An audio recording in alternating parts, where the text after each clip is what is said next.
Hello, if you want to use quick mini application launch on a Realme 14 Pro, like as you can see in my case, you'll have to go into settings and start by opening security and privacy.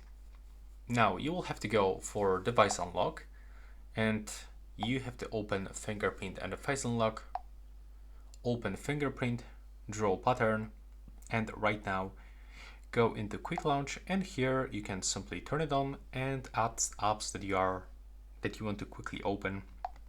So you can even add some functions for some specific apps,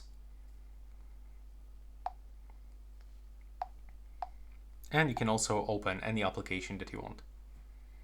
And if you finish, you will have to click done. And now if you want to use it, you will have to just put your finger on the sensor, wait until you unlock the screen, and now you can select any application that you want to quickly open.